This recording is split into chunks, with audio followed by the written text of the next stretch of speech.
SimCities XXL came out and is exactly the same as the previous game, but ran a bit better. Right.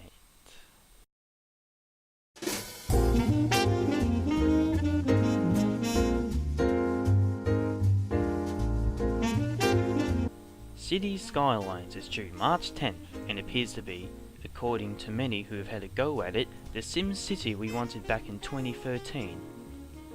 Looking at all the previews and reading the articles, it looks like City Skylines borrowed quite a bit from SimCity, even the presentation. So that had me thinking, maybe SimCity left a great stepping stone for other developers to use and improve on. Surely that wouldn't be hard though. So I installed SimCity, which was only around 3 GB somehow.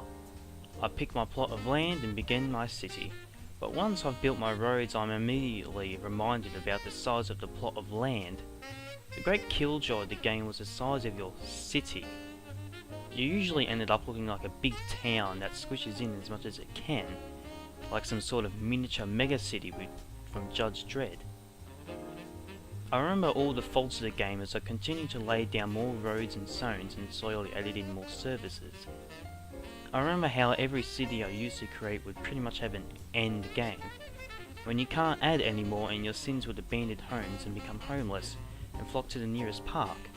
More Sims would keep moving in though, creating an endless cycle. The great thing about the previous SimCities was the fact that there never was a way to finish a city. You can play the older games forever, and of course in typical huge publisher fashion, the game released with a broken DRM and multiplayer was forced in even though nobody wanted it. So for as much as it did wrong, there's some really impressive things it did right.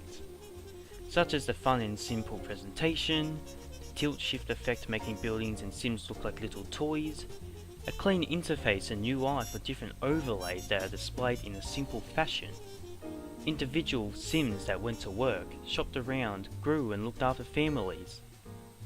When it worked, of course. Objectives for players to work towards and curvy roads. I would be lying if I said the agent system for SimCity wasn't impressive. SimCity has good ideas that can be easily improved upon and expanded upon, and the devs for City Skylines are clearly using this approach. They are not just copying ideas, they are building upon them while developing their own ideas to create the game, city building game fans wanted. So, SimCity was too limited in both size and scope, and its systems clearly needed more time to be fleshed out and fixed. However, what came out was a stepping stone in systems and presentation that other companies can use to go beyond in the city building genre. SimCity's disappointing failure was the spark that inspired people to do a better job. Here's hoping City Skylines will be the SimCity we always wanted.